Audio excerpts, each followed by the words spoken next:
Hey everybody, I'm Logan Alec. I'm a CPA. I own Choice Tax Relief. We help folks who owe the IRS or their state at least $10,000 in back taxes and or have multiple years of unfiled tax returns. And what I'm talking about today is IRS Notice CP92. This isn't one of those notices you necessarily want to receive from the IRS. But don't worry, I'm going to go over it all in this video. I'm going to explain to you why the IRS sends you this notice, what it is. I'm going to go over this notice part by part here, right here on screen. And then at the end of the video, I'm going to tell you what you should do if you received IRS Notice CP92. So first of all, what is this notice? This is simply a notice from the IRS to you that the IRS has taken all or a portion of your state tax refund from a recently filed state tax return and applied that refund to your debt with the IRS.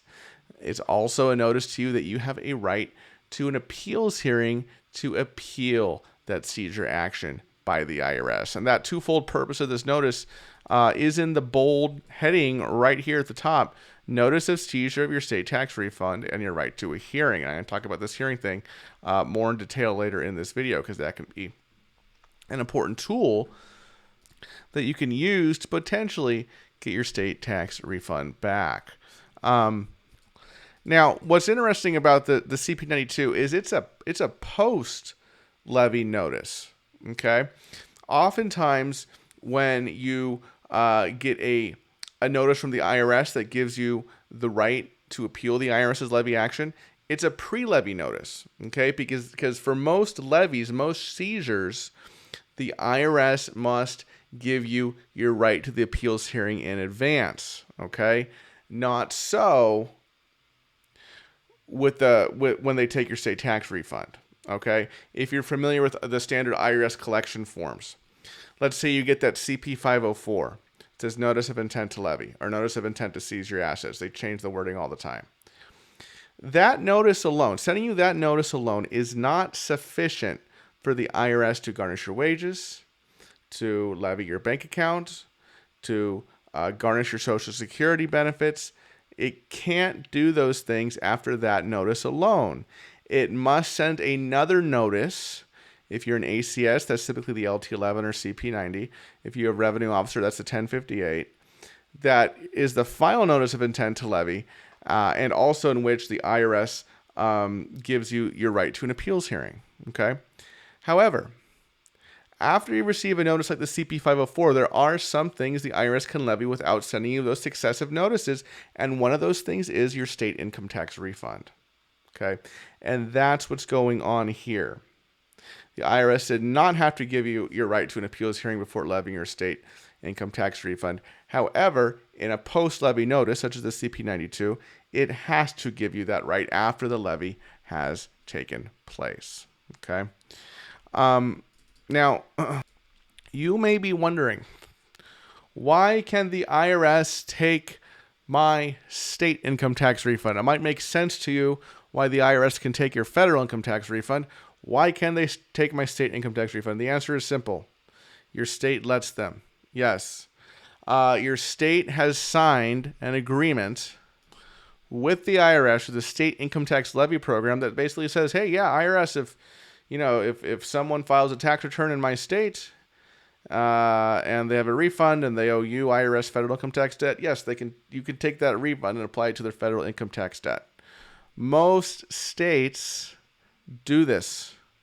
Of the 42 states with an income tax, I believe it's only Hawaii, Montana, and North Dakota, I believe. I have to check that. But I believe those are the only 3 states that do have a personal income tax that do not participate in the federal income state levy program. Okay, so if you live in a state other than those 3 states that I just mentioned, then your state has signed an agreement with the IRS for the IRS to be able to take your state income tax refund to apply towards federal tax debt. All right, so I think I've sufficiently explained what this notice is, why the IRS sends it. Now let's just go through the notice section by section. I've already talked about the heading here. Now this is important as well. We applied $843 of your state tax refund to your federal tax debt. You still owe $13,940.43. So it's possible that the IRS may have only taken part of your state income tax refund, but if you still owe some to the IRS, if there's something here, this is probably all of it, right? This is probably all of it. If you owe nothing anymore to the IRS, then it's possible that only part of your refund was taken, and then part will be actually sent to you. Next section, what you need to do now. This is really just what the IRS wants you to do now, and obviously that's to pay the money, right? You can see that. What you need to do now: pay your remaining balance online now. Okay. Now I'm assuming that you don't have the means to do so, and that's why you're watching this video. But here's an easy way to make a payment to the IRS. You go to irs.gov/payments. Yes, you can pay by credit card. I get that question all the time. They will take you to one of two third-party websites that you can use that you charge a fee. You can mail your payment, right? And then also talks about payment plans, which we'll talk about in a little bit. All right, next section here. If we don't hear from you, what's going to happen? Not good things. Not good things. If you really ignore this issue, okay, the IRS can start taking other stuff from you, not just your state income tax refund, okay? They can garnish your wages, social security benefits, other income, your bank accounts, blah, blah, blah. They can file notice of federal tax lien. I've talked about that in several videos. They can also make it hard for you to get a passport or renew your passport. They can even, yes, revoke your U.S. passport. They generally don't revoke too often, okay? Basically, these are all things I've covered in other videos, right? Wage garnishments, bank levies, etc. Just be aware, right? The underlying theme here is, hey, we took your state income tax refund, and yes, we can get you for more too, okay? Until you pay us the $13,000 in this case that you owe us. All right. Now there's kind of this disclaimer here, which is basically saying if the IRS suspended collection action on your account due to financial hardship, i.e., if you are in currently non-collectible status due to hardship, and your financial situation hasn't changed, you don't need to respond to this notice because they can't do any of these things to you, okay, while you're in CNC status. Well, they can't do this. And they likely will have already done that once you got into CNC. But if you're in CNC, they can't, start taking your stuff, okay? And you should be able to renew your passport as well.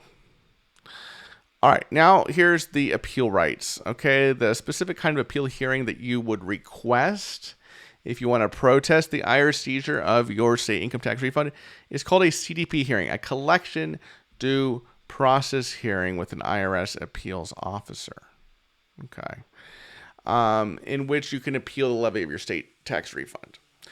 Now, when we do these, the most, common argument that we'll use, and it has to make sense too, okay? But the most common argument we use to get someone's state income tax refund back is that without it, the taxpayer will experience undue economic hardship, okay? And we usually have to explain why, sometimes show numbers and bank statements, right? But that's generally going to be the most successful argument when it comes to getting your state income tax refund back. Obviously, if you're nowhere near a hardship situation, if, they took your $843 state tax refund, but you make a ton of money every month and you have a ton of money disposable left over, right? You didn't really need the $843 to live.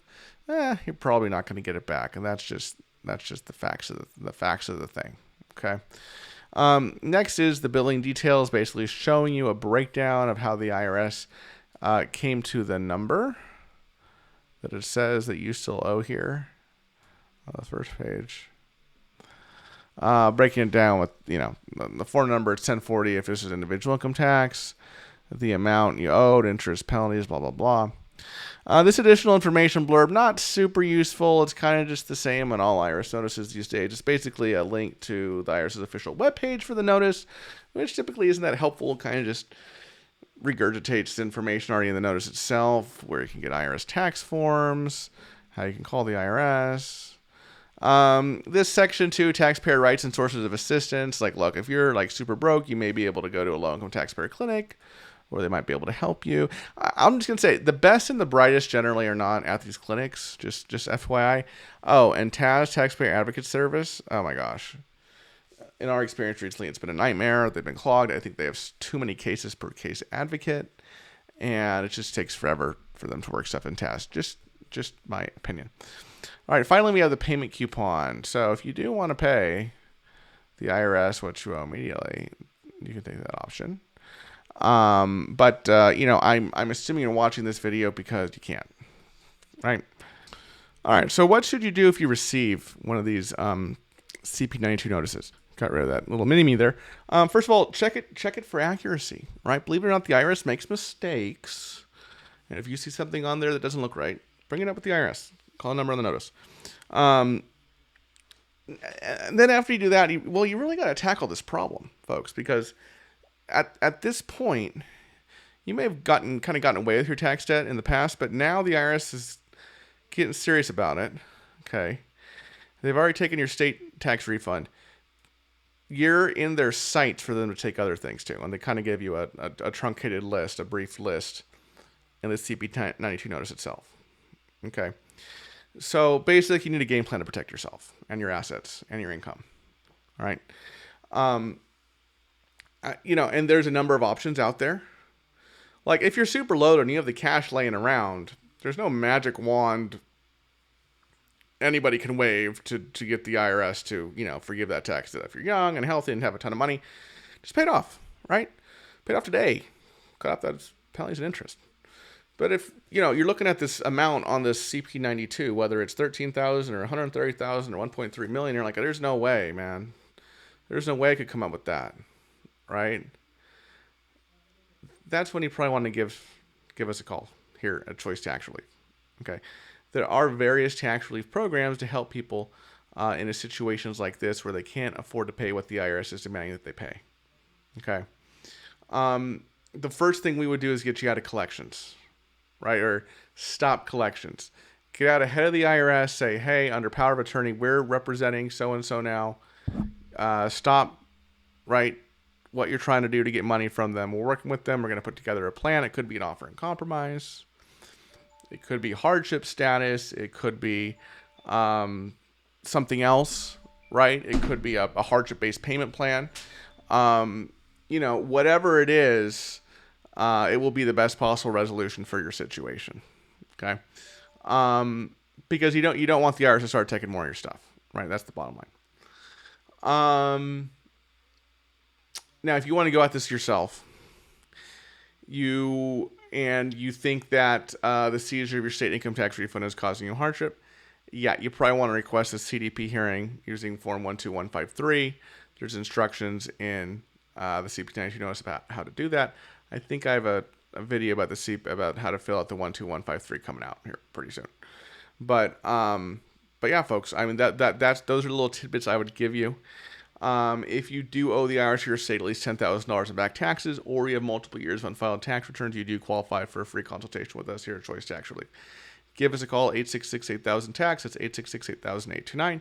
Or you can go to choicetaxrelief.com, fill out the form on the website, and we will reach out to you. Thank you so much for watching, everybody. I'll see you in the next video. Bye-bye.